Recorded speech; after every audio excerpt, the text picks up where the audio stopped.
그날 아침은 유난히 맑았다.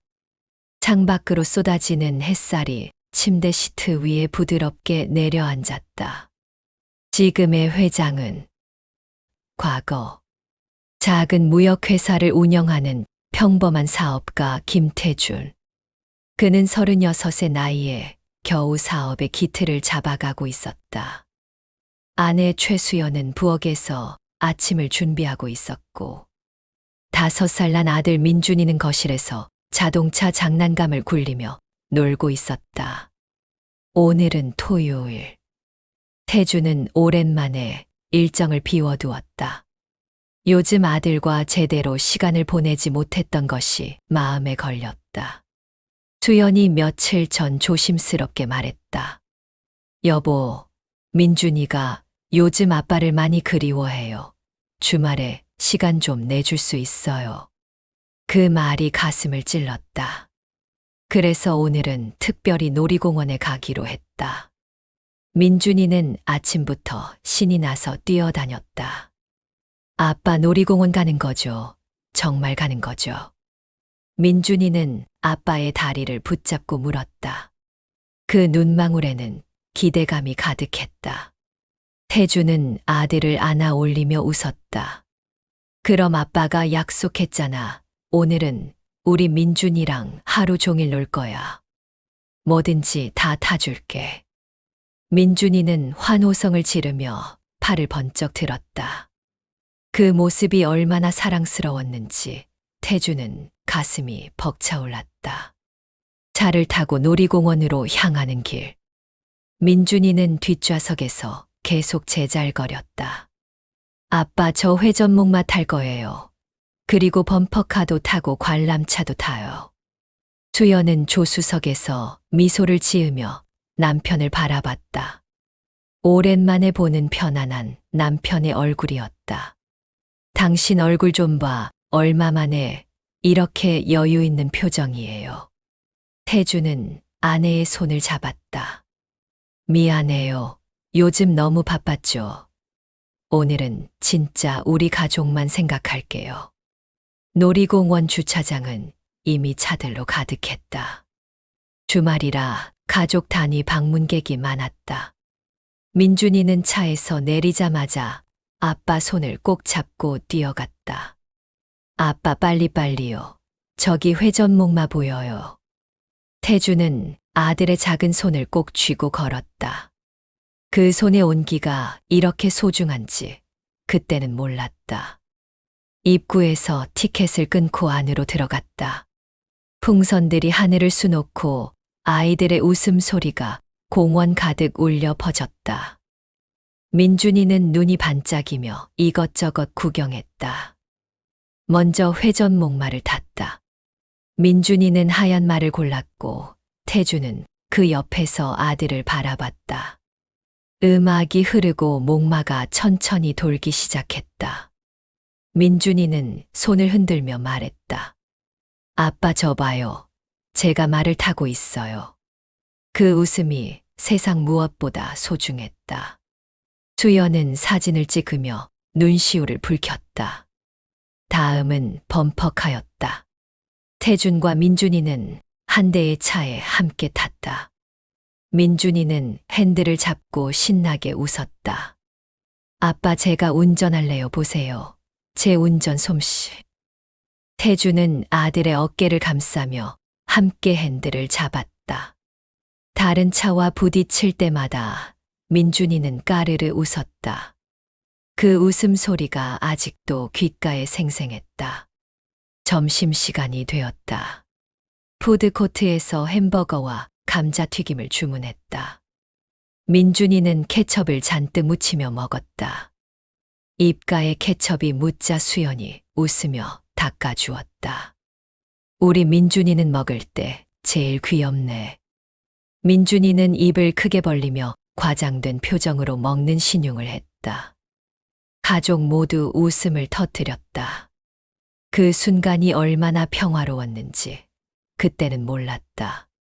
이것이 마지막 행복한 식사가 될 줄은. 식사 후 민준이가 조르기 시작했다. 아빠 저기 솜사탕 사주세요. 분홍색 솜사탕이요. 태주는 솜사탕 가게로 가서 제일 큰 것을 샀다.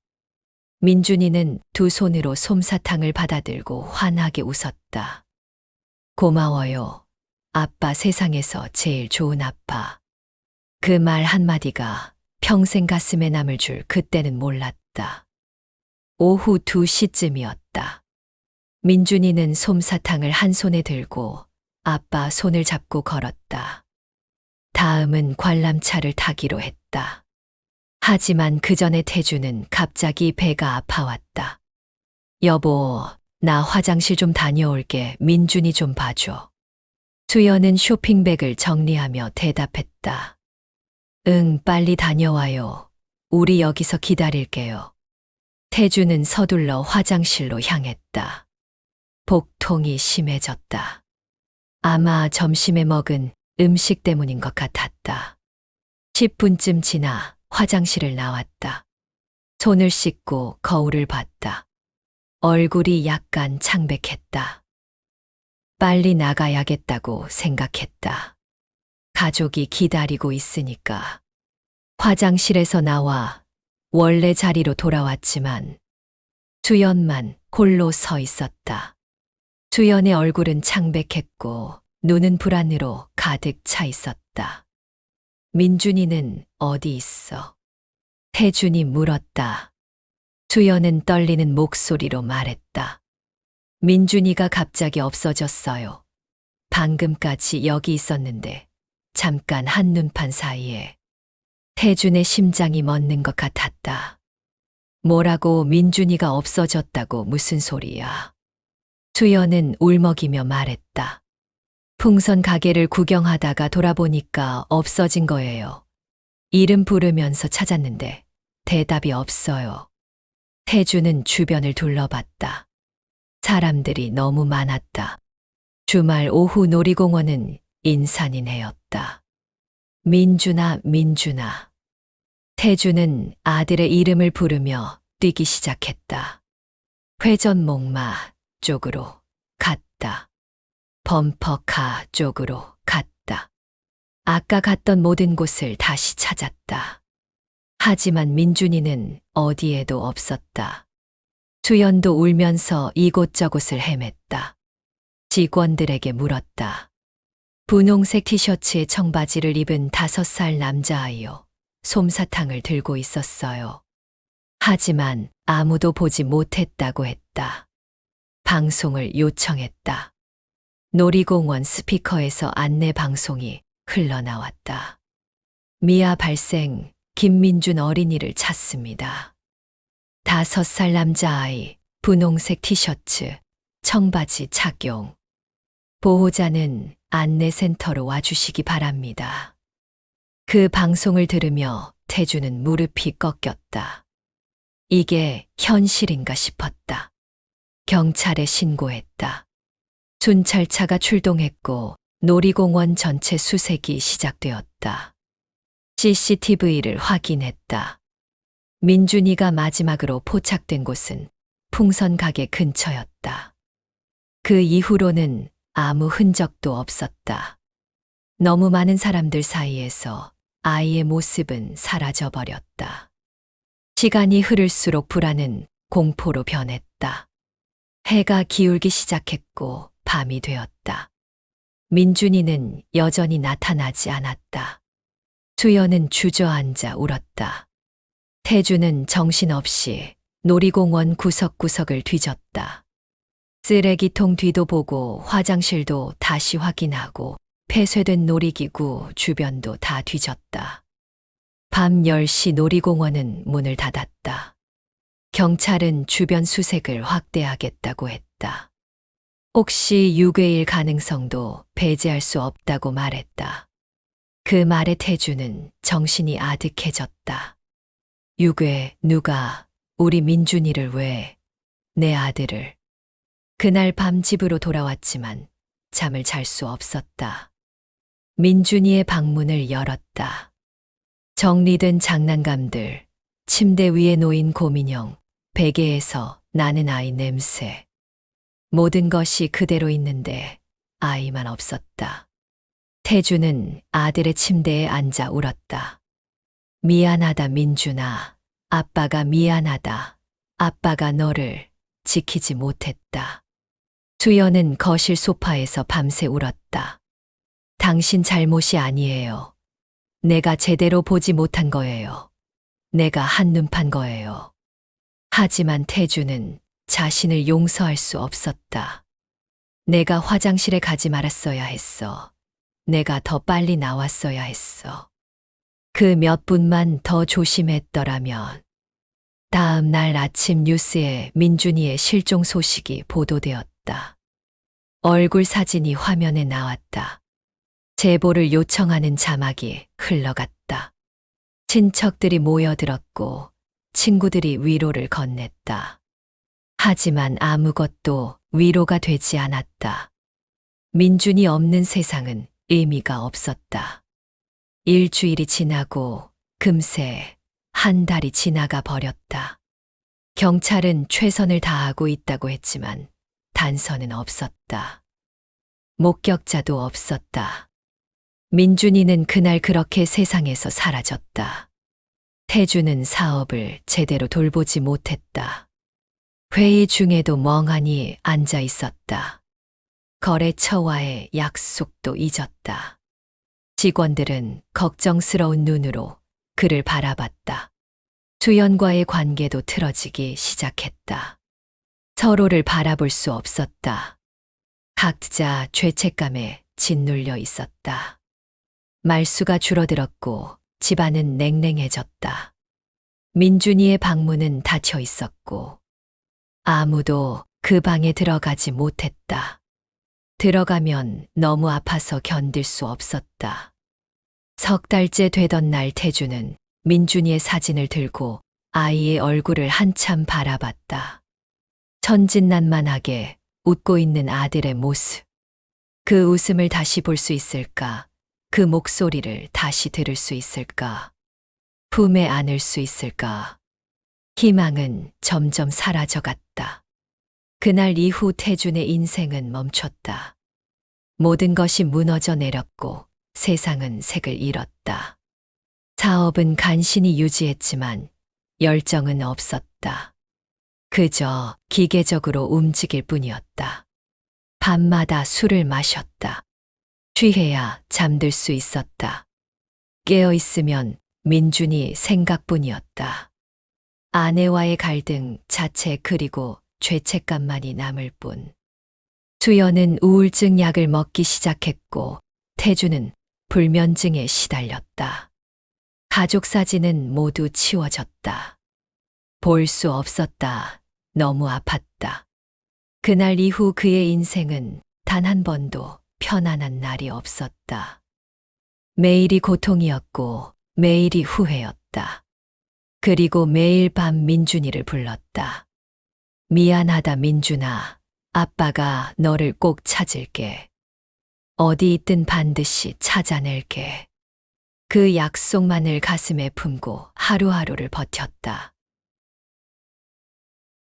세월이 흘러도 그의 마음은 그날의 시간에 멈춰 있었다. 해마다 봄이 오고 여름이 지나도 그의 세상은 한겨울처럼 차가웠다. 사업은 커지고 사람들은 그를 회장님이라 불렀지만 그의 눈빛 속에는 늘 텅 빈 그림자가 드리워져 있었다. 그가 웃을 때마다 그 웃음 뒤에는 지워지지 않는 죄책감이 숨어 있었다. 아들은 돌아오지 않았고 그 빈자리는 매일 가슴을 짓눌렀다. 시간이 약이라는 말은 그에게는 거짓이었다. 세월은 흘러도 상처는 그대로 남았다. 오히려 깊어졌다. 그의 아내 수연도 많이 변했다. 처음엔 서로의 슬픔을 붙잡고 울었지만 어느 순간부터는 서로의 눈을 피했다. 그녀는 말없이 종교에 의지했고 그는 말없이 일에 파묻혔다. 둘은 한 지붕 아래 살고 있었지만 서로의 세상은 달랐다. 식탁 위엔 늘 두 명의 그림자만 앉아 있었다. 대화는 짧았고 밥상은 금세 식었다. 그들의 마음에는 언제나 한 사람 민준이가 빠져 있었다. 아침이면 수연은 조용히 식탁을 차렸고 태주는 신문을 펼쳤다. 하지만 아무것도 읽히지 않았다. 글자는 눈앞을 지나갈 뿐이었다. 그는 사업에 몰두했다. 새벽까지 불이 켜진 사무실에서 일하며 쉬지 않고 계약서를 검토하고 사람을 만나고 투자 계획을 세웠다. 직원들은 그의 열정에 감탄했다. 사람들은 그를 존경했다. 그의 성공을 부러워했다. 하지만 아무도 몰랐다. 그가 일에 빠져드는 이유가 있기 위해서였다는 것을. 일을 하는 동안만은 민준이 생각을 멈출 수 있었다. 숫자를 보고 그래프를 분석하고 회의를 하는 동안만은 그 고통에서 벗어날 수 있었다. 밤이 되면 책상 서랍을 열었다. 그 안에는 낡은 사진 한 장이 있었다. 민준이가 회전목마를 타며 웃고 있던 모습이었다. 사진 모서리는 손때로 달아 있었다. 매일 밤 꺼내 보았기 때문이다.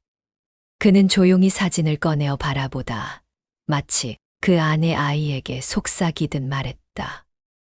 민준아, 아빠가 오늘도 잘 견뎠어. 하지만 정말 힘들구나. 너 없는 세상은 너무 외롭다. 그리고 사진을 가슴에 꼭 안았다. 그날 이후 그는 매달 한 번 고아원을 찾아갔다. 처음엔 마음을 다잡기 위한 의식 같았다. 누군가에게라도 잘해줘야 마음이 조금은 가벼워질 것 같았다. 고아원의 문을 처음 열던 날 아이들의 웃음소리가 그를 멈춰 세웠다. 그 소리가 너무 닮아 있었다. 민준이가 웃던 그날의 목소리와 똑같았다. 그는 아무 말도 하지 못한 채 한참을 서 있었다. 가슴이 먹먹해져서 숨을 쉴 수 없었다. 아이들이 다가와 인사했다. 안녕하세요, 아저씨. 작은 목소리들이 귀에 들려왔다. 그는 그제야 억지로 미소를 지으며 대답했다. 그래, 안녕, 잘 지내고 있니? 목소리가 떨렸다. 아이들은 그것을 눈치채지 못했다. 그날 이후로 그는 매달 첫째 주 토요일이면 어김없이 그곳을 찾았다. 큰 식탁에 아이들과 함께 앉아 밥을 먹었다. 작은 손들이 밥을 먹는 모습을 볼 때마다 가슴이 저려왔다. 아이들의 손, 그 따뜻한 체온이 너무나 그리웠다.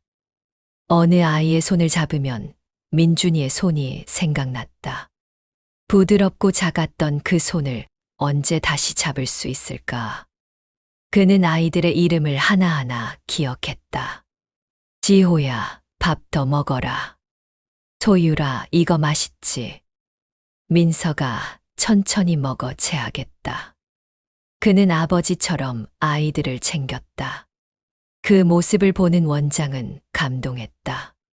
하지만 그는 그저 민준이를 대신해 주고 있을 뿐이었다. 식사가 끝나고 아이들이 놀러 나가면 홀로 남은 식당 구석에서 술잔을 꺼내 들었다.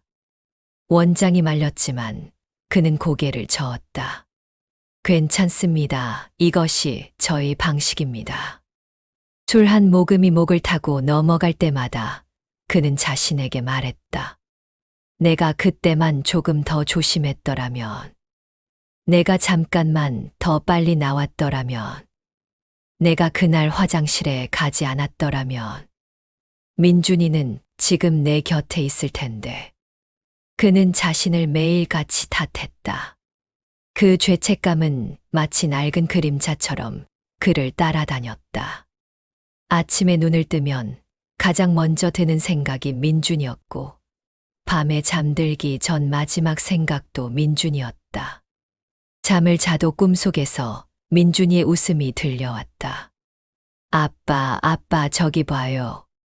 그 웃음이 들릴 때마다 그는 몸을 떨며 깨어났다. 이불 끝을 움켜쥐고 숨죽여 울었다. 베개는 눈물로 젖었다. 아내는 그런 그를 말없이 지켜봤다. 서로의 눈에는 말하지 않아도 아는 슬픔이 있었다.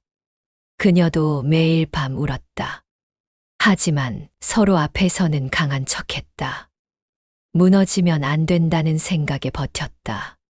그녀는 어느 날 물었다. 여보, 언제까지 이렇게 살아야 할까? 그는 대답하지 못했다. 그저 고개를 숙였다.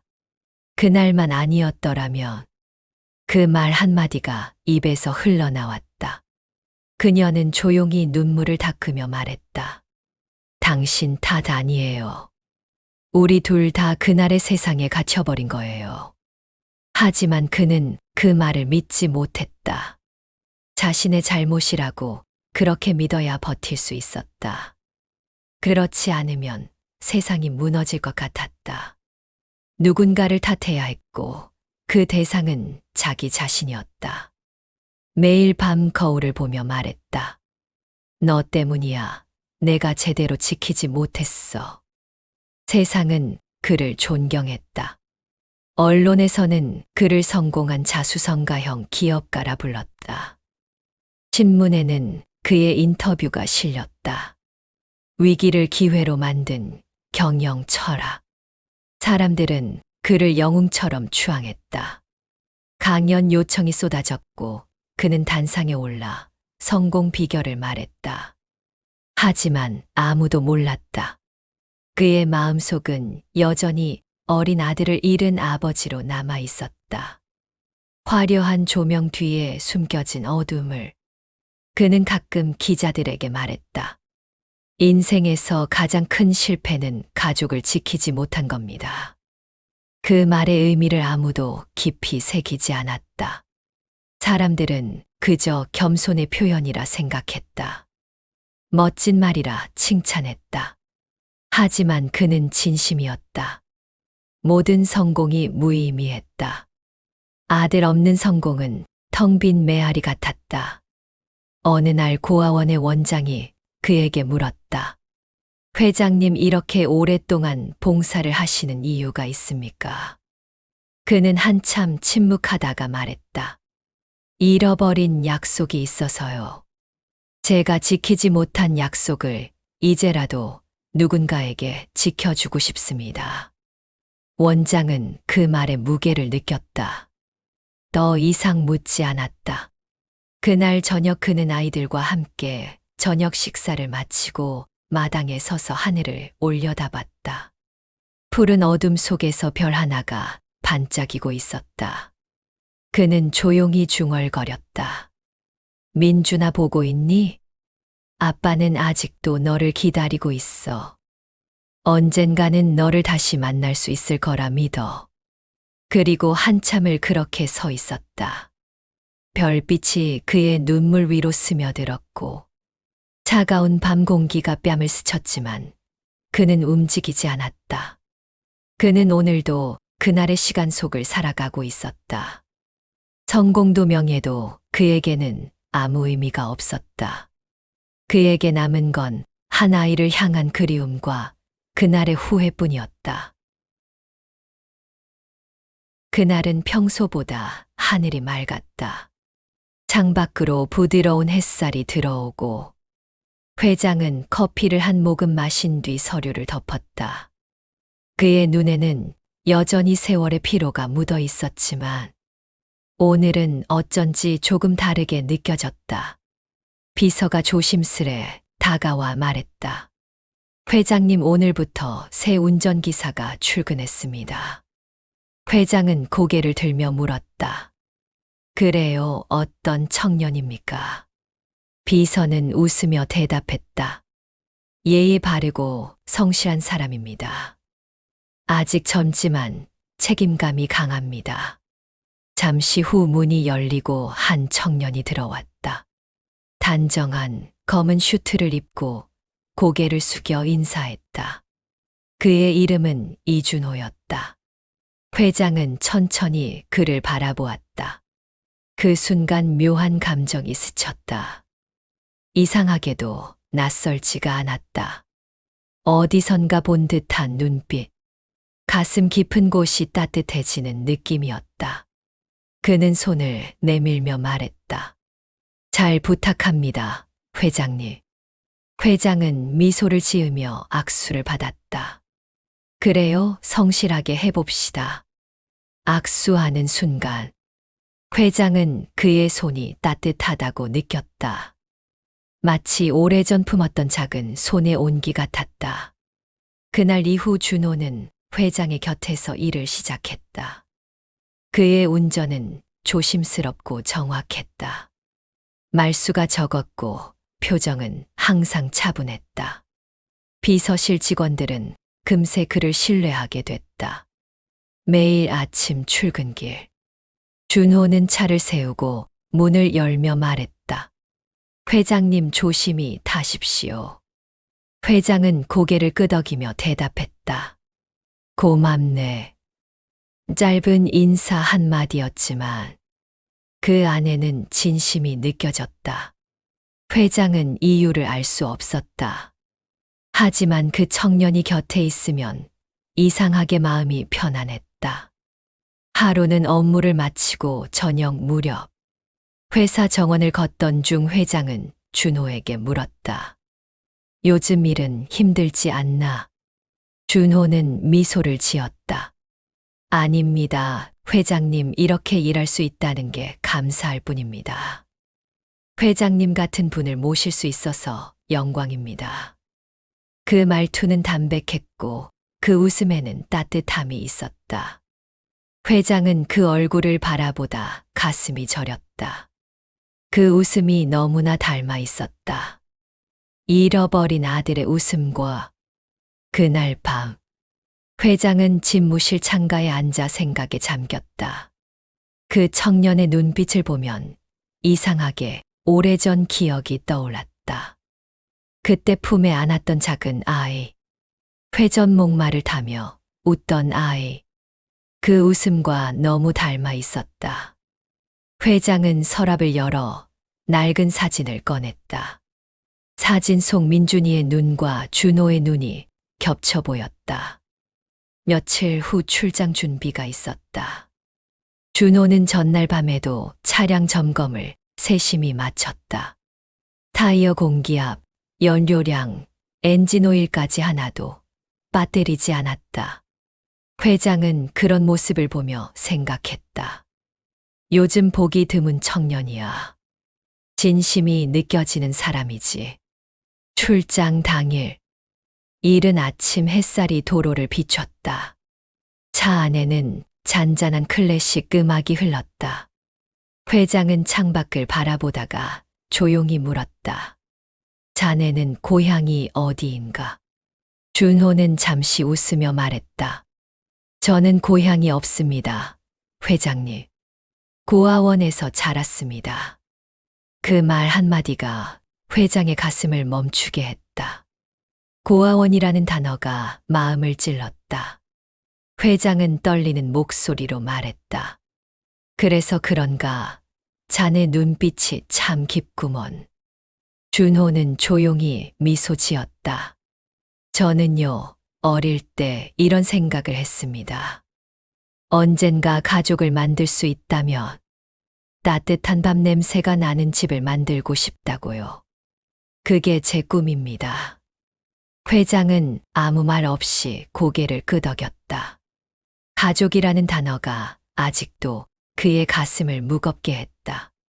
며칠 뒤, 준호가 비서실 문을 두드렸다. 회장님께서 좋아하신다고 하셔서요. 커피 한 잔 내려왔습니다. 회장은 고맙다는 말과 함께 커피잔을 받았다. 따뜻한 향이 방 안에 퍼졌다. 그 향기 속에서 회장은 속삭였다. 민준아, 아빠가 미안하다. 그날 이후 회장은 준호를 자주 불렀다. 점심시간에도 함께 식사하며 이런저런 이야기를 나눴다. 준호는 늘 밝았다. 자신보다 남을 먼저 생각했고 감사라는 말을 자주 했다. 회장은 생각했다. 저 아이는 정말 좋은 사람으로 자랐구나. 세상은 아직 따뜻하구나. 어느 날 회장은 준호에게 물었다. 혹시 형제는 없나? 준호는 고개를 저었다. 없습니다. 저는 태어나서 가족이 누군지도 모릅니다. 한 번도 가족이라는 단어를 불러본 적이 없습니다. 그 말에 회장은 가슴이 먹먹해졌다. 그는 창문 밖을 바라보며 말했다. 세상엔 참 많은 인연이 있네.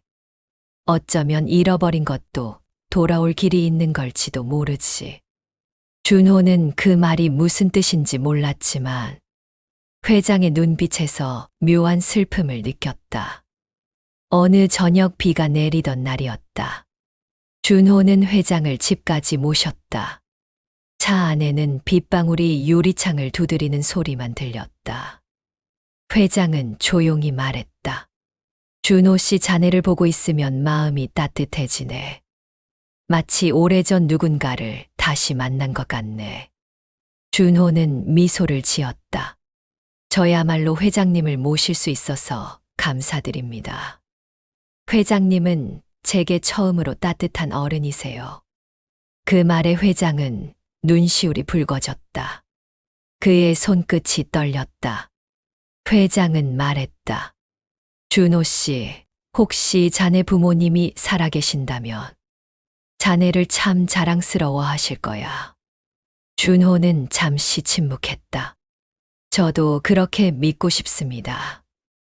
어디선가 절 보고 계시길 바랍니다. 회장은 그의 어깨를 가만히 두드렸다. 그 손길은 따뜻했다. 준호는 처음으로 아버지의 손길을 느끼는 것 같았다.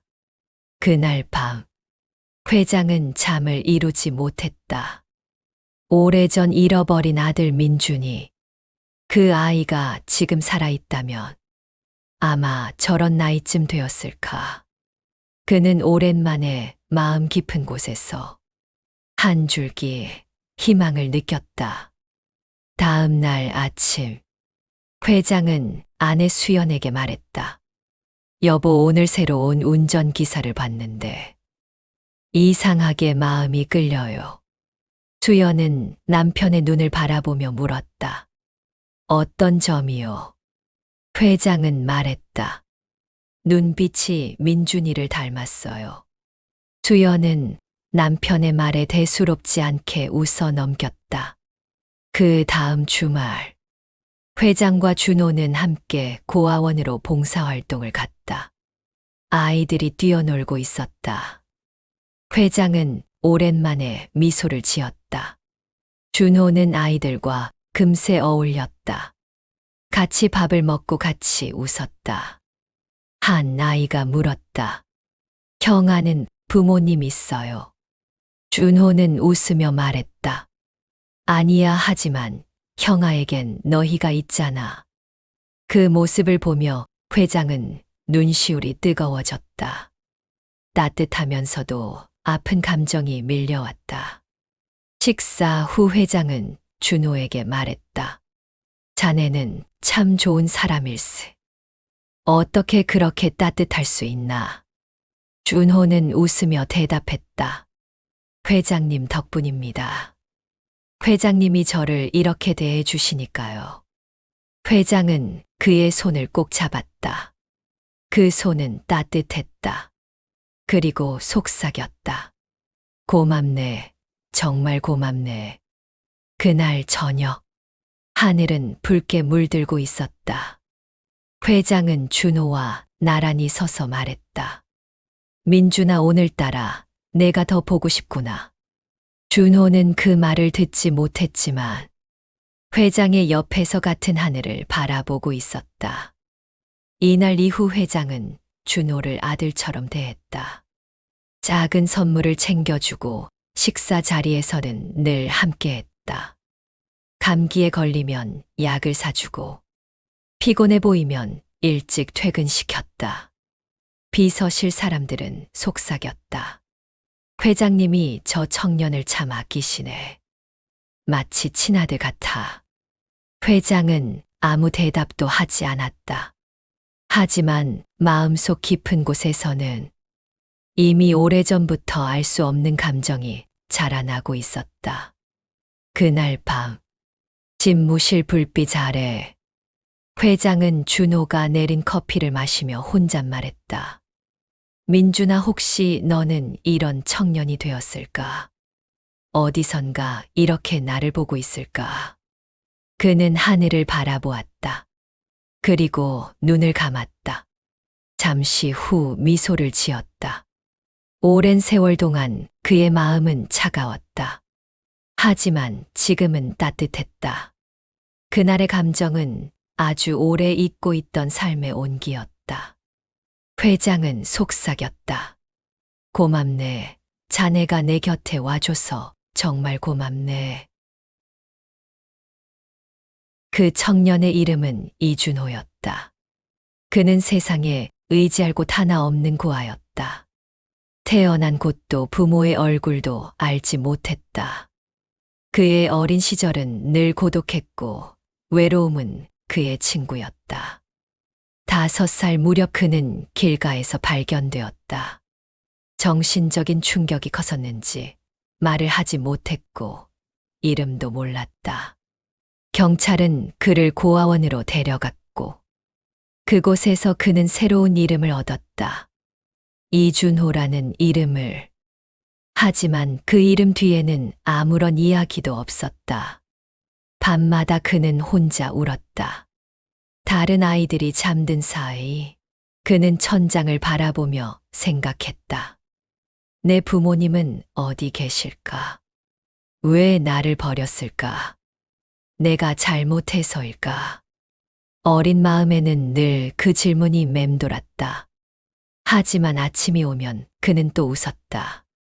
울어봤자 달라지는 건 없었으니까. 고아원 원장은 그를 보며 말했다. 준호야, 넌 참 착한 아이야. 분명 좋은 일이 있을 거야. 그 말은 그의 마음에 작은 희망이 되었다. 그래, 언젠가는 좋은 일이 생길 거야. 그는 그렇게 믿으며 하루하루를 견뎠다. 이상하게도 그는 늘 웃었다. 아무것도 가진 게 없었지만 그는 자신이 살아있다는 것에 감사했다. 밥을 먹을 수 있고 잠을 잘 수 있고 내일을 맞이할 수 있다는 것만으로도 충분했다. 다른 아이들이 부모님을 그리워하며 울 때 그는 옆에서 어깨를 두드리며 말했다. 괜찮아, 우리도 언젠가 가족을 만날 수 있을 거야. 그는 자주 말했다. 그의 웃음은 주변 사람들에게 희망을 주었다. 하지만 아무도 몰랐다.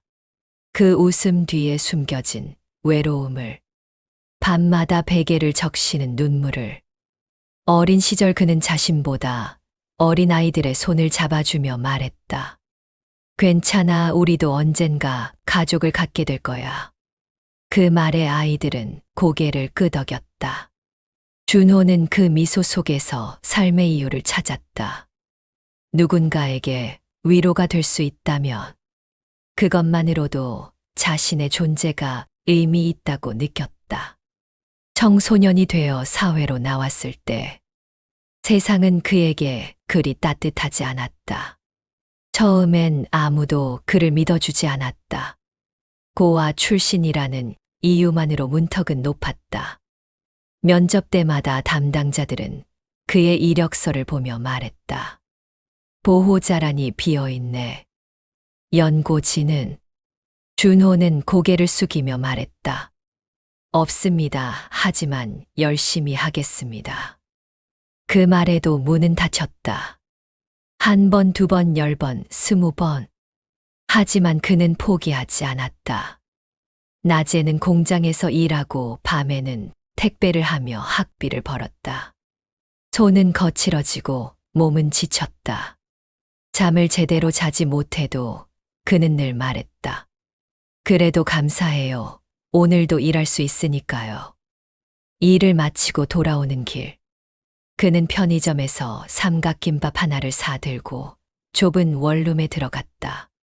불도 제대로 켜지지 않는 방에서 혼자 밥을 먹으며 생각했다. 언젠가는 따뜻한 집에서 누군가와 함께 밥을 먹을 수 있겠지. 그는 자신이 겪은 결핍을 원망하지 않았다. 오히려 그것이 자신을 단단하게 만들었다고 믿었다. 그의 꿈은 단순했다. 큰 돈을 버는 것도 높은 자리에 오르는 것도 아니었다. 서로 의지하며 따뜻한 밥을 먹을 수 있는 작고 평범한 가정을 꾸리는 것. 그게 그의 전부였다. 아침에 눈을 뜨면 옆에서 누군가가 안녕이라고 말해주는 그런 아침을 꿈꿨다. 어느 날 그는 버스 안에서 한 아이를 보았다. 손에 빵 하나를 쥐고 있었지만 혼자였다. 울먹이는 얼굴로 창밖을 바라보고 있었다. 그 아이를 보며 준호는 오래된 기억을 떠올렸다. 그도 언젠가 저런 모습으로 누군가를 기다렸었다. 하지만 아무도 오지 않았다. 그 기억이 가슴을 찔렀다. 그때부터 그는 아이들을 위해 무언가를 하고 싶었다. 시간이 날 때마다 고아원 봉사활동을 다녔다. 식사를 도와주고 아이들의 이야기를 들어주었다. 한 아이가 물었다. 형아는 엄마, 아빠 있어요. 준호는 잠시 멈칫했다. 목이 메었지만 웃으며 대답했다. 아니야 하지만 형아에게는 너희가 있잖아. 그 말에 아이는 환하게 웃었다. 아이들이 웃을 때마다 준호의 마음에도 햇살이 비쳤다. 동시에 가슴 한구석이 시렸다. 그의 모습을 본 사람들은 말했다. 넌 참 따뜻한 사람이야. 준호는 고개를 숙이며 웃었다. 제가 누군가에게 따뜻한 사람이 될 수 있다면 그건 어릴 적 제게 따뜻하게 대해준 누군가 덕분이에요. 그는 그 말을 자주 했다. 고아였지만 그는 늘 누군가에게 받은 사랑을 기억했다. 고아원 원장이 겨울마다 내어주던 따뜻한 이불, 함께 자라던 친구의 미소, 그리고 가끔 찾아오던 후원자의 말 한마디. 그 모든 기억이 그의 마음속 작은 불씨가 되었다. 어느 날 준호는 회사 구인 공고를 보았다. 대기업 회장의 전속 운전기사 모집. 그는 잠시 고민했다. 하지만 마음속에서 이상한 끌림이 있었다. 그래 한번 해보자. 며칠 뒤 그는 합격 통보를 받았다. 그날 밤 준호는 고아원 근처 언덕에 올라 별을 바라봤다. 마치 누군가에게 보고하듯 말했다. 저 잘 지내고 있어요. 이제 조금씩 제 길을 찾고 있는 것 같아요. 혹시 어디선가 보고 계신다면 조금만 더 기다려주세요. 꼭 좋은 사람이 될게요. 그의 목소리는 떨렸고 눈가에는 눈물이 맺혔다. 그가 처음 회장을 만난 날, 긴장으로 손끝이 차가웠다. 하지만 회장을 보는 순간 묘한 따뜻함이 느껴졌다. 그의 눈빛은 낯설지 않았다. 마치 오래전 어딘가에서 본 듯한 사람 같았다. 그날 이후 그는 회장의 운전기사로서 매일을 성실히 살았다. 비가 오나 눈이 오나 항상 정해진 시간에 출근했고 회장의 일정을 철저히 관리했다. 누가 시키지 않아도 차량을 점검하고 비가 올 것 같으면 미리 우산을 준비했다. 그는 자신이 맡은 일에 자부심을 느꼈다. 이 일이 단순한 직업이 아니라 자신의 존재를 증명하는 방법이라고 생각했다. 회장은 그를 신뢰했고 시간이 갈수록 두 사람은 가까워졌다. 그는 회장에게서 아버지 같은 온기를 느꼈다.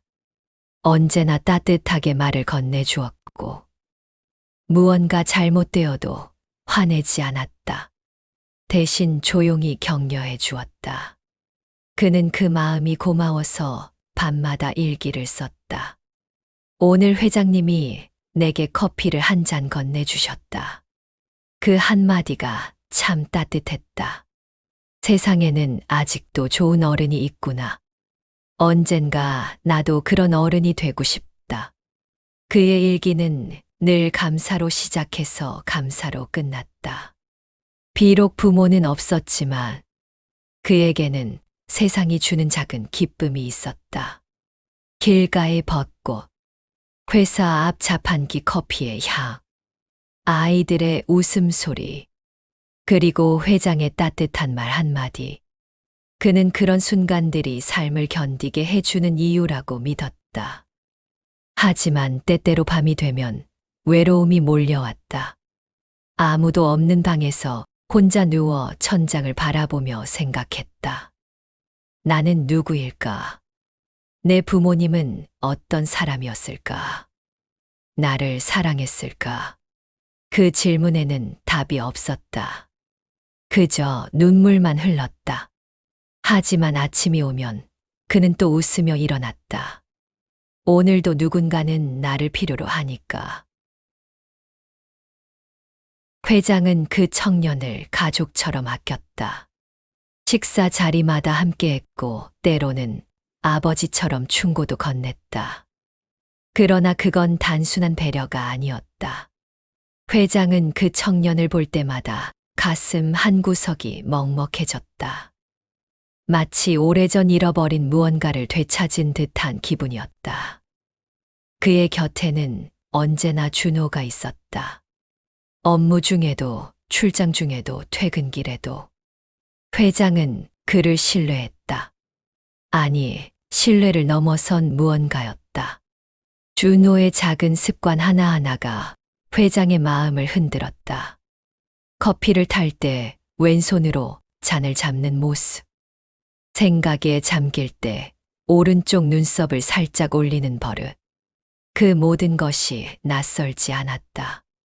비서실 직원들이 속삭였다. 회장님이 저 기사분을 참 아끼시네요. 둘이 닮지 않았어요. 얼굴도 말투도. 하지만 아무도 그 말의 뜻을 알지 못했다. 회장만이 알고 있었다. 자신의 가슴 속에서 무언가가 되살아나고 있다는 것을. 어느 날 회장은 준호와 함께 점심을 먹었다. 식탁 위엔 소박한 반찬들이 놓여 있었고 두 사람의 조용한 대화만이 흘렀다. 회장이 물었다. 자네는 부모님이 살아 계셨다면 무엇을 제일 해드리고 싶었겠나? 준호는 잠시 생각하다 말했다. 아침마다 안녕이라고 인사드리고 싶었을 것 같아요. 그저 평범한 하루를 함께 보내고 싶었을 거예요. 회장은 말없이 고개를 끄덕였다. 목이 메었다. 그 눈가엔 잔잔한 슬픔이 번졌다.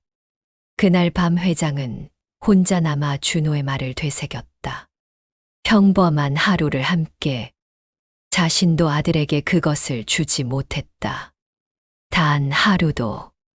그날 이후 회장은 더욱 자주 준호를 돌봤다.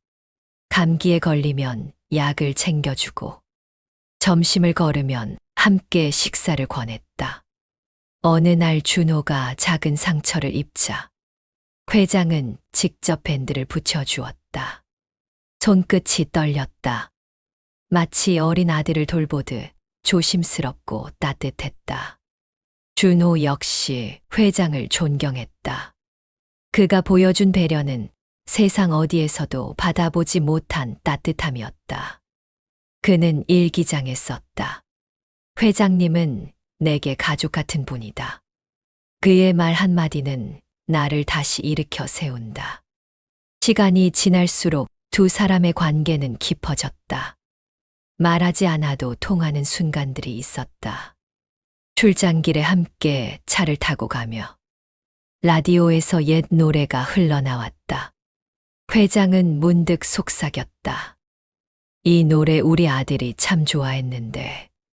준호는 그 말을 듣고 미소 지었다. 왠지 마음이 아려왔다. 그 노래가 낯설지 않았다. 마치 자신도 오래전 들었던 것 같았다. 회장은 차창 밖을 바라보며 눈시울을 붉혔다. 아무도 보지 못하게. 그날 저녁 회장은 집무실 창가에 홀로 앉아 있었다. 책상 위에는 준호가 타준 커피잔이 놓여 있었다. 그는 오래된 사진 한 장을 꺼냈다. 어린 아들이 회전목마를 타며 웃던 사진이었다. 그리고 중얼거렸다. 민준아, 오늘도 참 그리운 하루구나. 내가 보고 싶어서 미치겠다. 문을 두드리는 소리가 났다. 준호가 들어왔다. 회장님 아직 안 주무셨어요. 회장은 고개를 들어 그를 바라봤다. 한참 동안 아무 말이 없었다. 그의 눈빛엔 설명할 수 없는 그리움과 애절함이 깃들어 있었다. 자네는 말이야, 참 이상하게 낯설지 않네. 어디서 본 듯한 느낌이야. 준호는 웃으며 대답했다. 사람이 닮은 경우도 있잖아요. 회장은 미소를 지었지만 가슴은 찢어질 듯 아팠다. 닮은 얼굴, 닮은 말투, 닮은 따뜻함. 도저히 우연이라 믿기 어려웠다. 며칠 후 회사 연회석사. 회장은 연설을 마친 뒤 준호를 불렀다. 오늘도 수고 많았네. 자네 덕분에 편하게 다녀왔어. 준호는 미소 지으며 고개를 숙였다. 그 순간 카메라 플래시가 터졌다. 두 사람의 모습이 함께 사진에 담겼다. 다음 날 사진을 본 직원들이 말했다. 둘이 정말 닮았네. 마치 부자지간 같아. 그 말을 들은 회장은 멈춰섰다.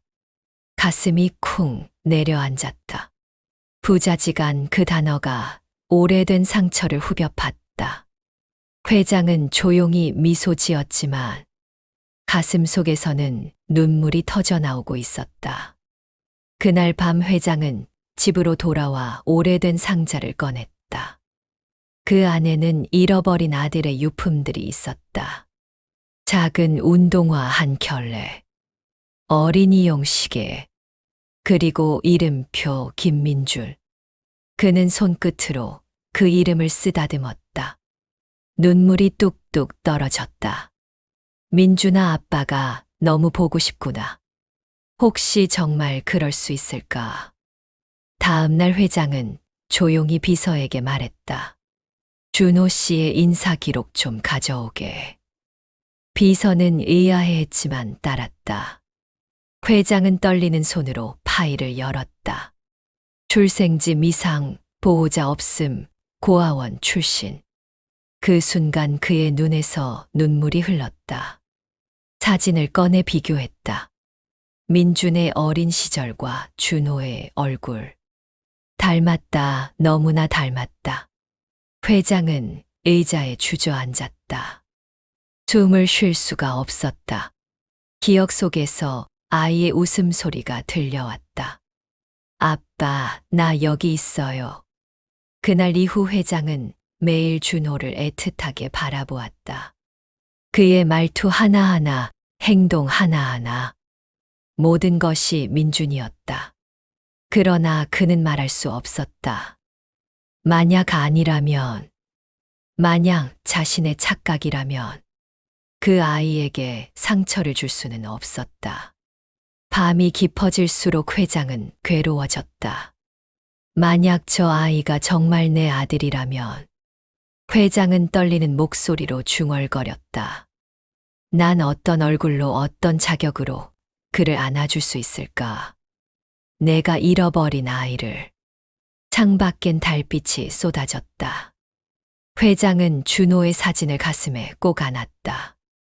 그리고 조용히 흐느꼈다. 그날도 바쁜 일정이 이어졌다.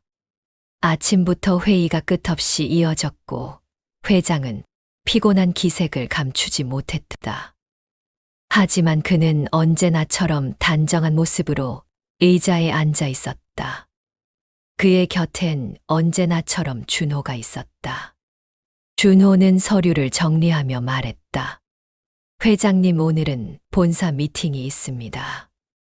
회장은 고개를 끄덕였다. 자네도 힘들지. 준호는 밝게 웃으며 대답했다. 괜찮습니다, 회장님. 오늘도 함께 할 수 있어서요.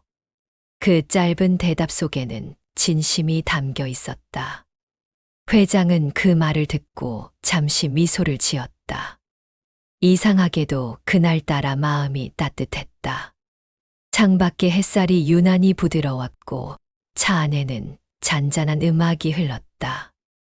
차량이 도심을 벗어나 고속도로로 접어들었다. 봄바람이 유리창 너머로 스쳐 지나갔다.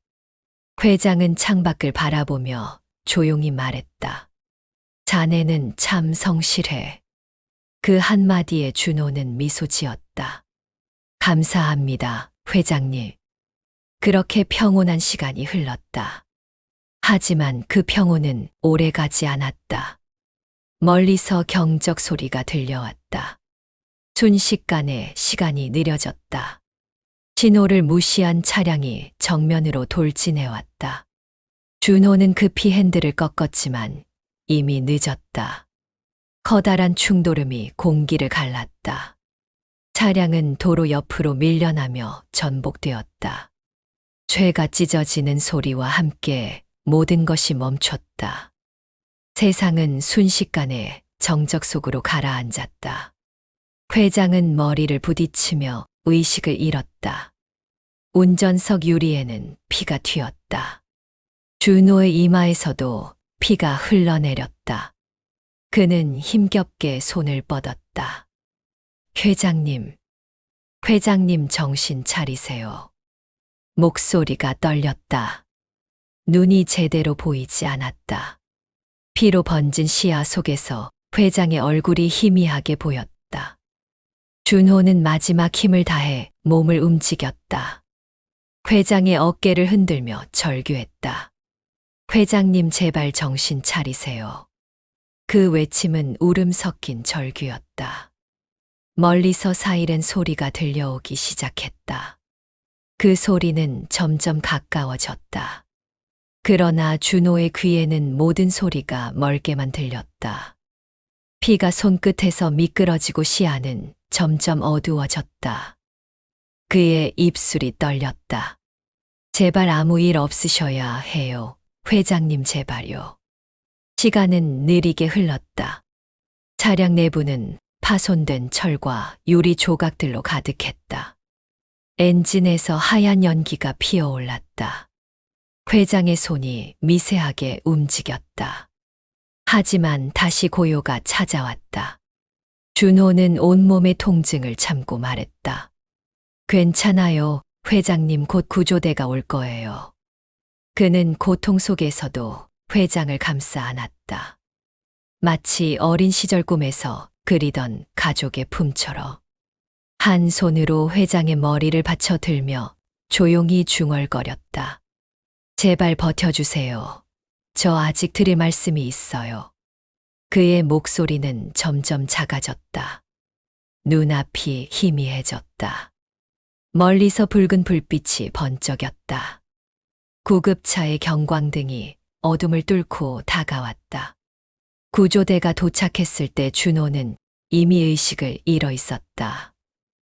회장도 깊은 혼수 상태였다. 둘은 나란히 들것에 실려 병원으로 옮겨졌다. 응급실로 들어가는 길 의료진의 목소리가 울렸다. 혈압이 떨어집니다. 산소 포화도 낮아요. 심폐소생술 준비하세요.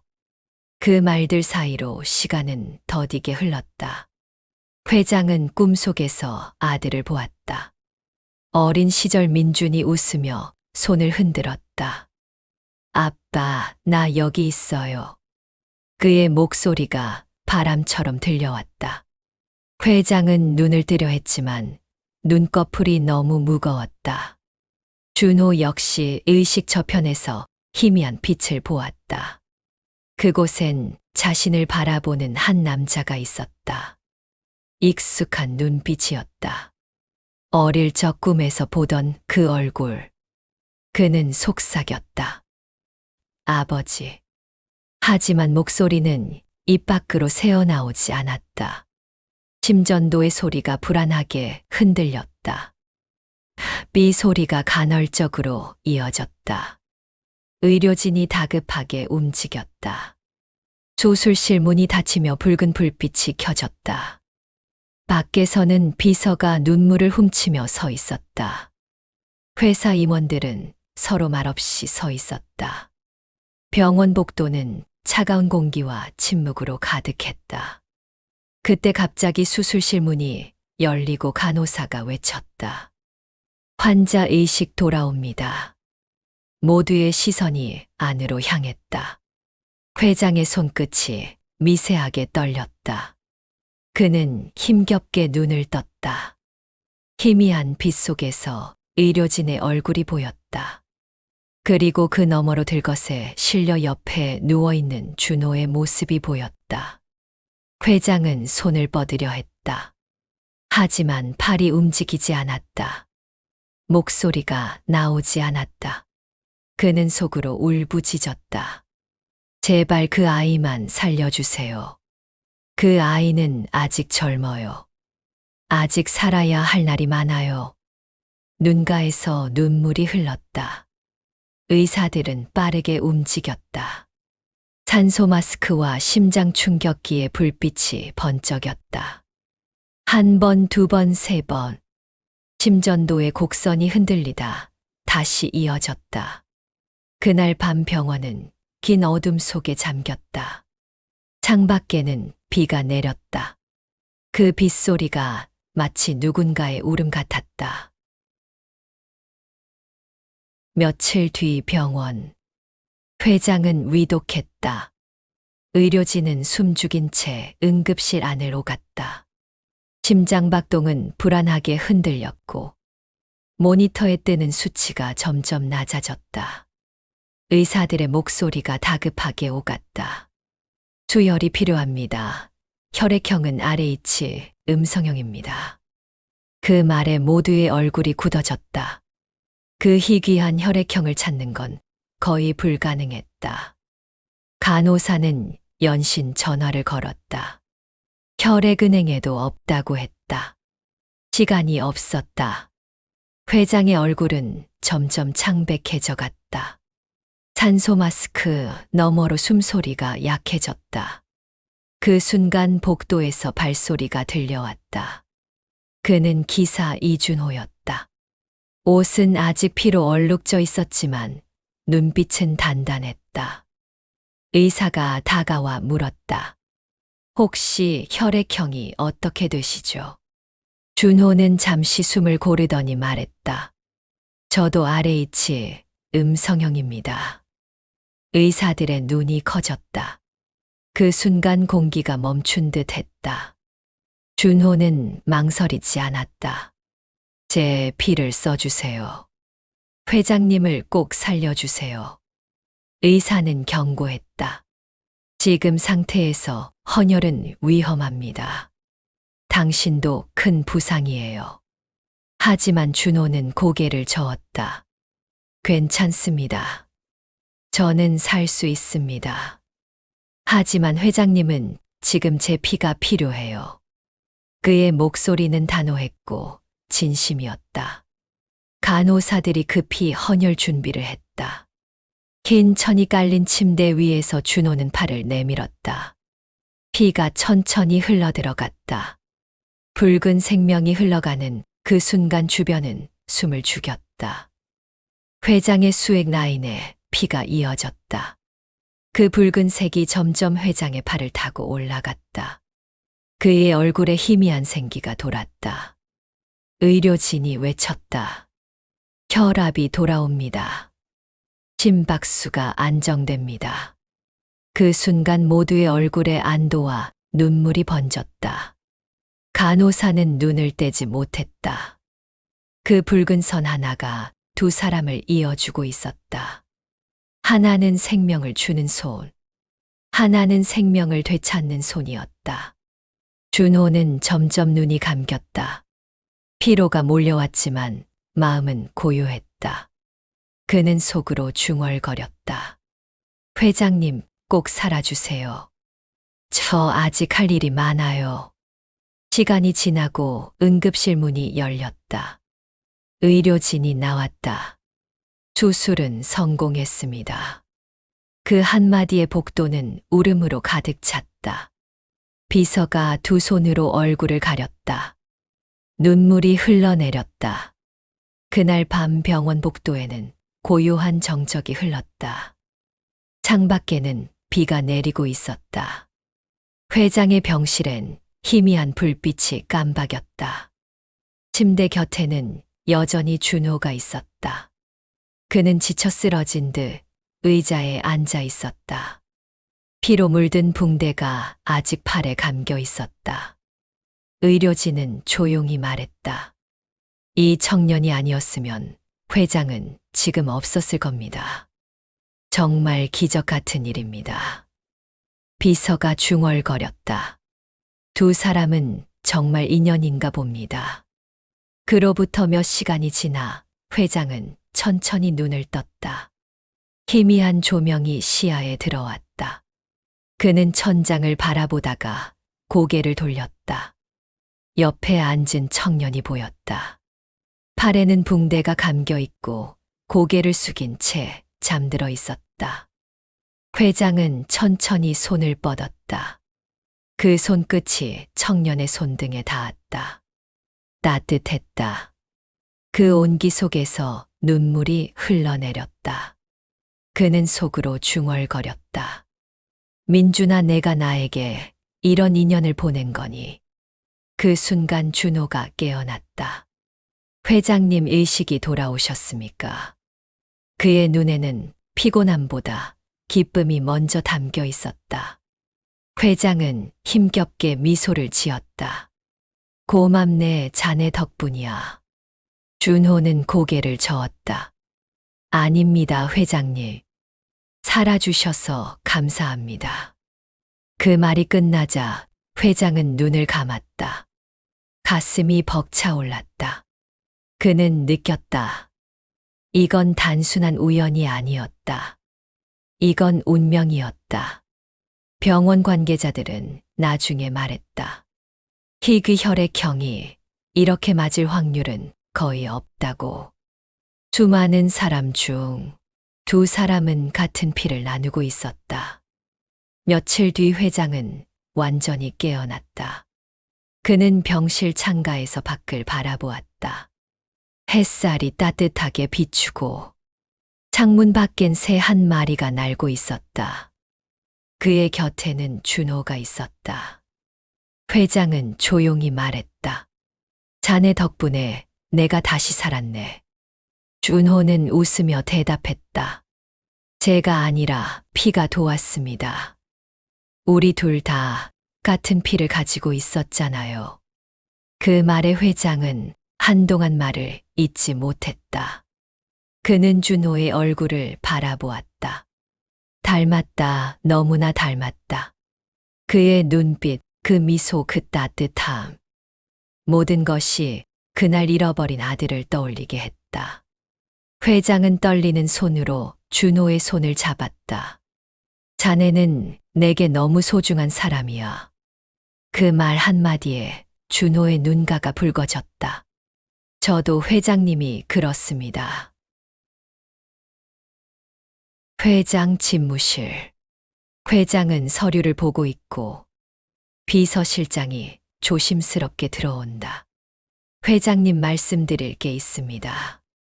회장은 시선을 서류에 둔 채 뭔가 사고 때 수혈해 주신 기사분 말입니다. 응, 이준호 씨. 비서실장이. 네, 혈액형이 워낙 희귀해서요. RH-AB형이라는 게. 회장이 고개를 들며 묻는다. 그래서 통계적으로 매우 드문 경우라서요. 혹시 유전자 검사를 해보시면 어떨까 싶어서요. 회장이 피식 웃으며 유전자 검사는 무슨? 비서실장이 조심스럽게. 물론 우연이겠지만 절차상 확인해보는 것도. 회장은 어이없는 듯. 자네 드라마 너무 많이 보는 거 아닌가? 비서실장이 당황하며. 아, 그게 아니라 됐네. 그냥 우연이야. 세상엔 이런 일도 있는 법이지. 주연이 차를 들고 들어와 궁금한 듯. 무슨 이야기 나누세요? 회장은 무심히 아무것도 아니야. 주연이 차를 내려놓으며 저도 이상한 게 그 기사분 보면 자꾸 마음이 가요. 그래. 수연은 낯선데 낯설지 않다고 할까. 회장이 잠시 생각하다가 그래 검사해보지 뭐. 비서실장은 놀란 듯. 정말요. 어차피 간단한 거잖아. 형식적으로라도 해두면 자네 마음이 편하겠지. 비서실장은 감사합니다라고 화답한다. 그날 오후 준호가 운전하고 있다. 회장이 뒷좌석에 앉아 준호를 부른다. 네, 회장님. 병원 한 번 갈 일 있는데 같이 가줄 수 있나? 무슨 일이십니까? 아, 별거 아니고 그냥 간단한 검사하려는데. 검진이십니까? 아니, 유전자 검사. 준호가 약간 놀란다. 비서실장이 자꾸 하라고 그래서 혈액형이 희귀하다고 어쩌고 저쩌고. 준호가 놀라며 아, 자네도 같이 하면 어때? 어차피 같은 혈액형이니까. 준호는 저도요. 응, 병원 한 번 가면 되는 거야. 피 조금 뽑고 간다네. 준호가 웃으며 네, 그렇게 하겠습니다. 부담 갖지 말게. 그냥 형식적인 거니까. 병원 로비. 회장과 준호가 나란히 앉아 있다. 대기표를 들고 있다. 회장님 긴장되시나요? 이걸로? 전혀. 자네는 저도 아닙니다. 그냥 혈액형 검사 같은 건데요. 맞아, 별거 아니야. 회장님, 근데 왜 이런 검사를 하시는지요? 비서실장이 신경 쓰인다고. 뭐 해도 손해볼 것도 없고. 준호가 말한다.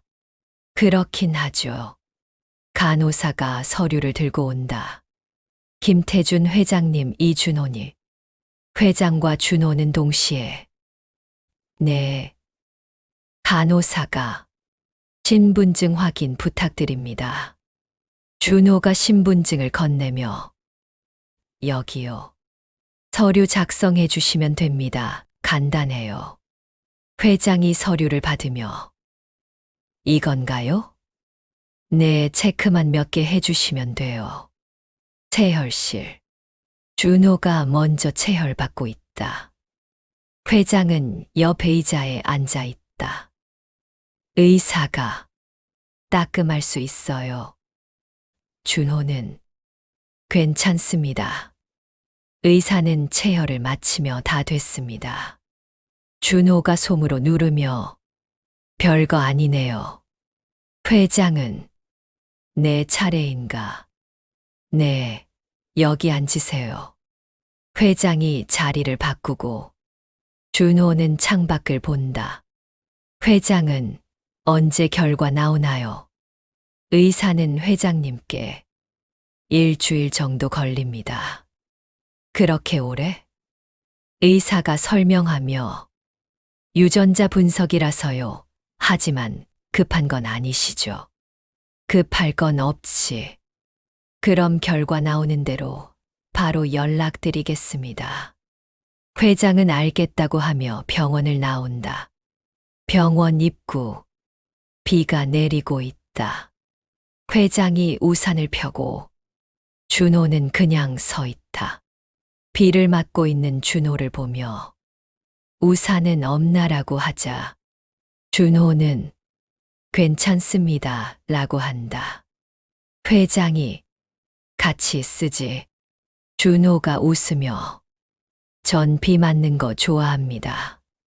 그래, 특이하네. 준호는 어릴 때부터 그랬습니다. 회장이 걱정한 듯 감기 걸리지 말게나. 네, 조심하겠습니다.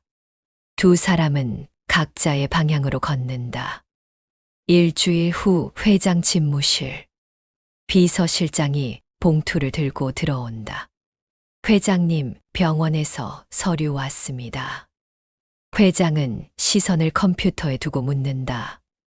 무슨 서류라고? 유전자 검사 결과요. 아, 그거 거기도. 안 여시나요? 나중에 볼게, 지금 바빠. 비서실장이 답한다. 네. 비서실장이 나가고 봉투는 책상 위에 놓인다. 늦은 저녁, 준호가 운전 중이다. 회장이 통화를 끝내며 말한다.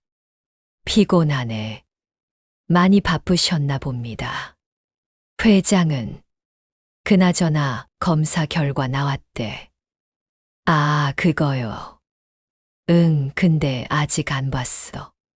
괜찮으세요? 회장이 묻는다. 뭐가? 준호는 결과 말입니다. 회장이 웃으며 별거 아닐 거야. 그냥 형식적인 거잖아. 그렇죠. 자네는 궁금하나? 준호가 글쎄요, 크게 신경 쓰지는 않습니다. 나도 마찬가지야. 어차피 우연일 테니. 회장 집무실. 회장은 혼자 남아있다. 책상 위에 봉투를 본다. 뭐가 나왔을까? 손을 뻗었다가 다시 거둔다. 내일 보지 뭐. 불을 끄고 나간다. 봉투는 그대로 남아있다. 같은 시각 병원 연구실. 간호사가 서류를 정리하고 있다. 검사 결과지를 본다. 간호사가 혼잣말로 말한다. 이거 좀 특이한데.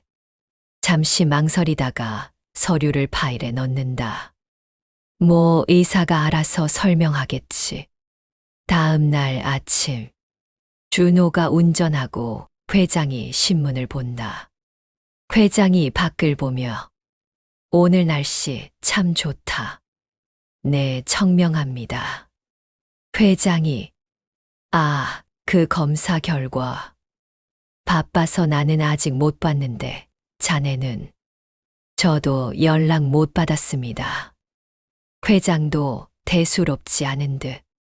뭐 급한 것도 아닌데 천천히 보지. 준호가 그러시죠. 차는 눈부신 햇살 속을 달리며 두 사람을 감싸고 있다. 그는 잠시 병가를 내고 홀로 여행을 떠났다.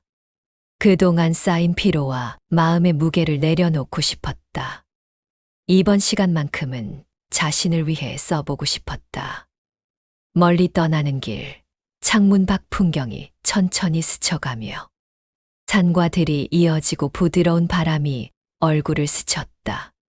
그 바람 속에서 오랜만에 자유를 느꼈고 그 순간만큼은 세상 모든 짐이 내려가는 듯했다. 도심의 소음도 업무의 긴장도 모두 멀어지고 차창에 비친 자신의 얼굴이 낯설게 느껴졌다. 이제는 나 자신을 돌아봐야겠다는 생각이 들며 마음 한켠에서 오래된 그리움이 피어올랐다. 그동안 그는 누군가를 위해 달려왔고 누군가의 하루를 위해 쉼 없이 살아왔다.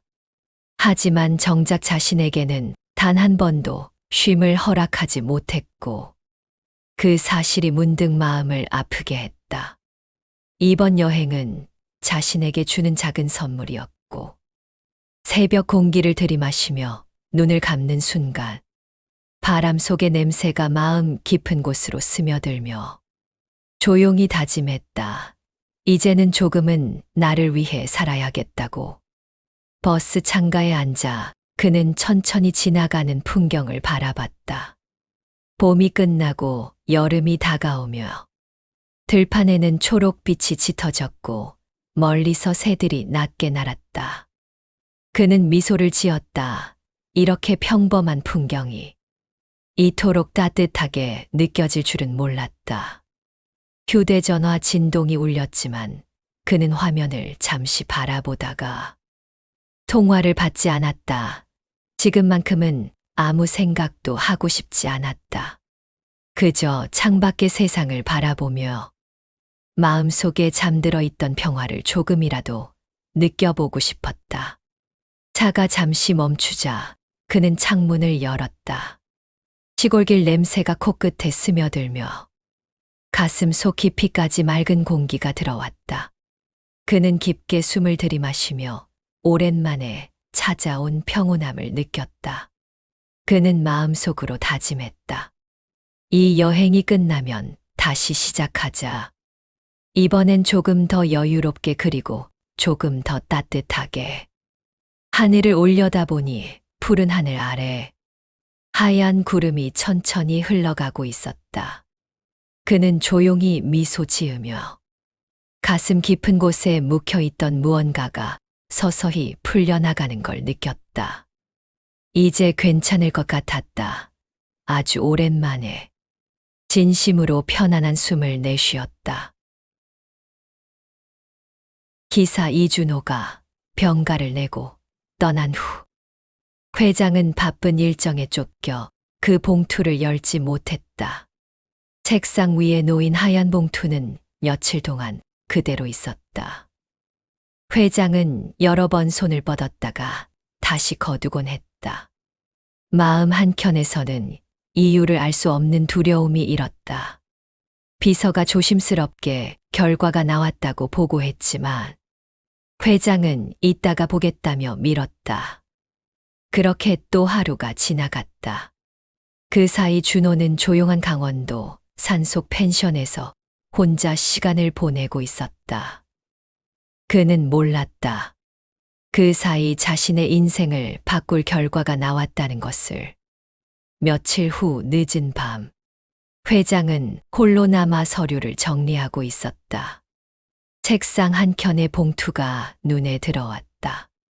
그는 한참을 바라보다가 천천히 손을 뻗었다. 봉투를 들고 잠시 숨을 고른 후 봉인을 뜯었다. 그 안에는 단 한 장의 종이가 있었다. 떨리는 손으로 종이를 펼쳤다. 그 순간 그의 눈동자가 흔들렸다. 친자 확인율 99%.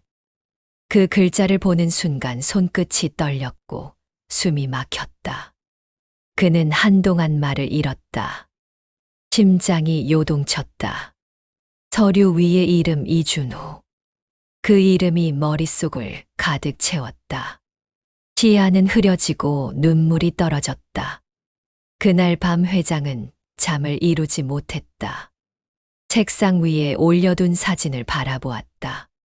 회전목마 위에서 웃고 있던 어린 아들. 민준이의 얼굴이 이준호의 얼굴과 겹쳐 보였다. 회장은 떨리는 목소리로 민준아 정말 넌이라고 속삭였다. 다음 날 아침 회장은 비서를 불러 이준호의 행방을 물었다. 비서는 며칠 전 병가를 내고 여행을 떠났다고 답했다. 회장의 눈빛이 흔들렸다. 그는 자리에서 벌떡 일어나 당장 찾아야 한다고 외쳤다. 비서는 당황했지만 바로 팀을 꾸렸다. 회사 안은 긴장감으로 가득 찼다. 몇 시간 후 강원도 산속 펜션에 머물고 있다는 정보를 얻었다.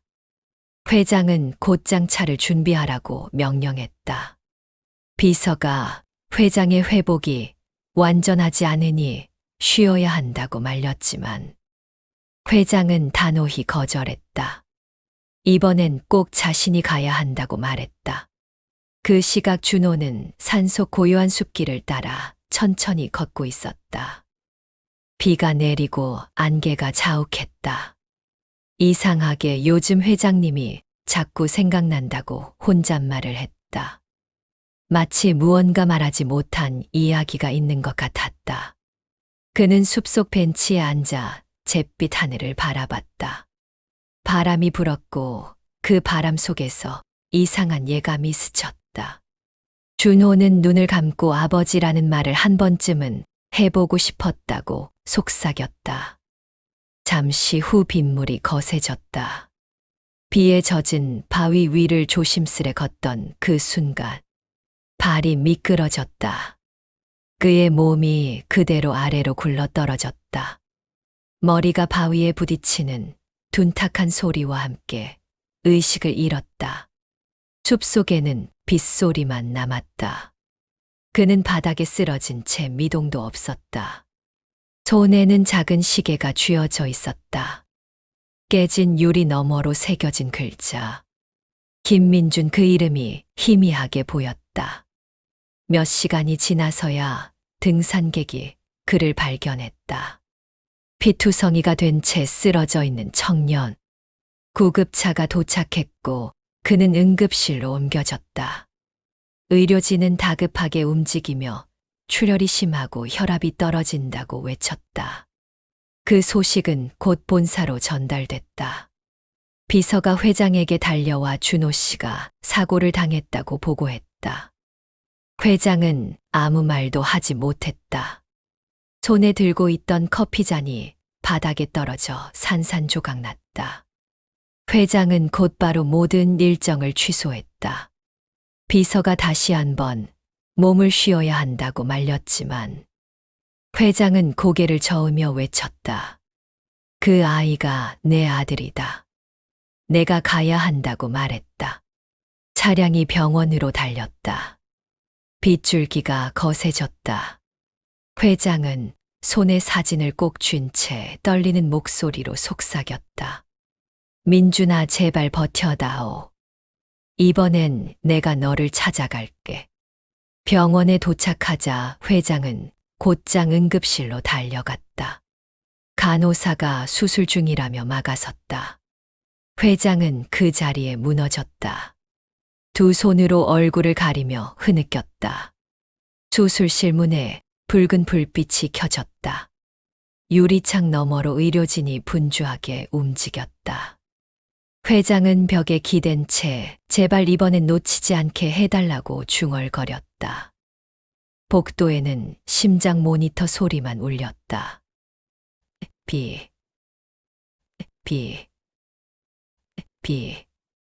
비서가 조용히 그의 어깨를 잡았다.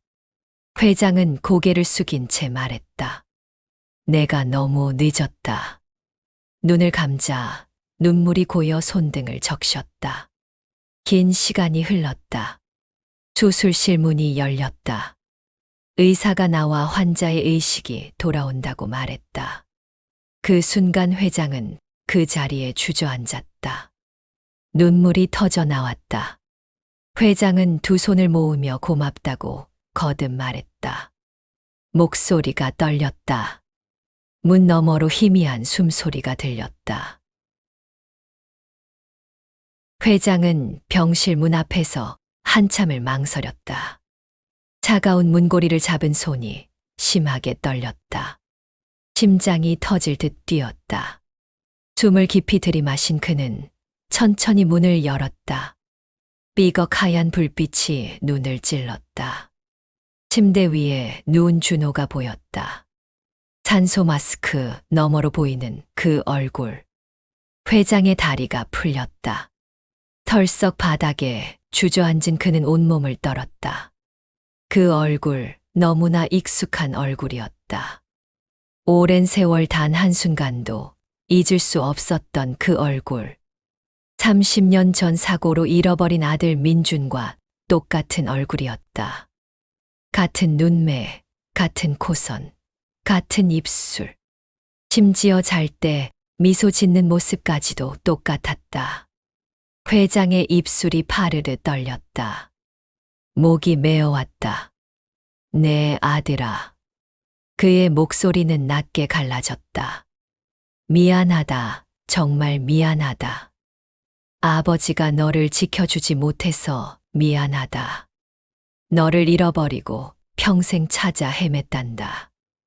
매일 밤 너를 그리워했단다. 그 말과 함께 눈물이 주르르 쏟아졌다. 수십 년을 꾹 참아온 눈물이었다. 회장이라는 자리 때문에 보여줄 수 없었던 눈물이었다. 억눌러왔던 아픔이 터져나왔다. 가슴속 깊이 묻어두었던 고통이 쏟아졌다. 병실 안은 회장의 흐느낌으로 가득 찼다. 어깨가 들썩들썩 떨렸다. 의료진은 숨을 죽였다. 간호사는 눈시울을 붉혔다. 비서는 고개를 깊이 숙이고 눈물을 삼켰다. 그 누구도 감히 말을 할 수 없었다. 그저 지켜볼 뿐이었다. 그때 준호가 천천히 눈을 떴다. 희미한 시야에 울고 있는 회장이 보였다. 준호는 깜짝 놀라 당황한 목소리로 말했다. 회장님 왜 그러세요? 제가 잘못했나요? 저는 괜찮습니다. 정말 괜찮아요. 그러지 마세요. 하지만 회장은 고개를 저었다. 비서가 조심스럽게 다가와 흰 종이 한 장을 내밀었다. 손이 떨려 종이가 바스락거렸다. 유전자 검사 결과지였다. 친자 관계 확인율 99.9%. 유전학적 친자 관계 명백함. 준호의 눈동자가 크게 흔들렸다. 숨이 멎었다. 심장이 쿵쾅거렸다. 손끝이 차가워졌다. 온몸에 소름이 돋았다. 그는 떨리는 목소리로 물었다. 이게 대체 무슨 뜻입니까? 저와 회장님이 이럴 리가 없어요. 회장은 눈물을 연신 닦으며 대답했다. 준호야, 아니 민준아, 넌 내 아들이다. 내가 평생을 찾아 헤맨 내 아들이란다. 30년 전 그날 사고로 너를 잃어버렸어. 너를 찾기 위해 온 세상을 뒤졌단다.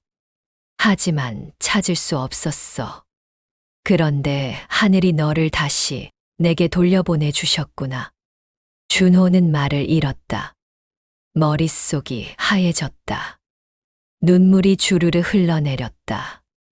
이럴 수가 없다는 생각과 동시에 모든 퍼즐이 맞춰지는 느낌이 들었다. 그는 고개를 저으며 말했다. 아니에요. 말이 안 돼요. 저는 고아예요. 부모님 얼굴도 모르는 고아라고요. 하지만 회장은 천천히 일어나 준호에게 다가갔다. 떨리는 손으로 준호의 손을 잡았다. 그 손은 따뜻했다. 민준아, 내 아들아, 미안하다. 아빠가 너를 지켜주지 못해서 정말 미안하다. 내가 얼마나 힘들었을지, 얼마나 외로웠을지. 아빠는 너무 늦게 찾아왔구나. 준호는 더 이상 참을 수 없었다. 와르르 눈물이 쏟아졌다. 목 놓아 울었다. 회장은 준호를 꽉 끌어안았다. 미안하다 아들아, 정말 미안하다. 그 품은 따뜻했다. 수십 년을 헤맨 방황의 끝이었다. 찾고 찾던 아버지의 품이었다. 준호는 그 품 안에서 어린아이처럼 목 놓아 울었다. 아버지, 아버지. 그 말 한마디에 회장은 더욱 세게 준호를 안았다. 그래 아들아, 이제 다 왔다. 아빠가 여기 있다. 이제 괜찮다. 두 사람은 한참을 그렇게 안고 울었다. 시간이 멈춘 듯했다. 세상이 사라진 듯했다. 그날 밤 회장은 창가에 섰다. 별이 총총한 밤하늘을 바라보며 속삭였다. 하늘이 내게 마지막 선물을 주셨구나. 정말 감사합니다. 고맙습니다. 제발 이 아이를 지킬 수 있게 힘을 주세요. 그의 얼굴에는 오랜만에 평화가 깃들어 있었다. 주름진 얼굴에 눈물 자국이 선명했지만 그 눈빛은 빛나고 있었다. 다음 날 아침 부드러운 햇살이 병실을 환하게 밝혔다. 회장은 의자에 앉아 잠든 준호를 물끄러미 바라봤다. 얼마나 보고 싶었던 얼굴인가. 얼마나 그리웠던 모습인가. 잠들었던 준호가 눈을 떴다. 아침 햇살 속에서 아버지가 미소 짓고 있었다. 준호는 조심스럽게 물었다. 아버지 정말 제가 아버지의 아들이 맞나요? 꿈은 아니죠. 회장은 고개를 끄덕이며 준호의 손을 꼭 잡았다. 그래 아들아, 넌 내 아들이 맞다. 이건 꿈이 아니란다. 이제야 아빠는 숨을 쉴 수 있을 것 같구나. 준호는 눈시울을 붉히며 말했다. 저도 그래요, 아버지 저도요. 평생 혼자였는데 이제 가족이 생겼어요. 그 후 두 사람은 함께 많은 시간을 보냈다. 회장은 준호에게 과거를 천천히 들려주었다. 사고가 났던 그날의 이야기. 아내와 함께 민준을 찾아 헤맸던 이야기. 준호는 그 이야기를 들으며 함께 울었다.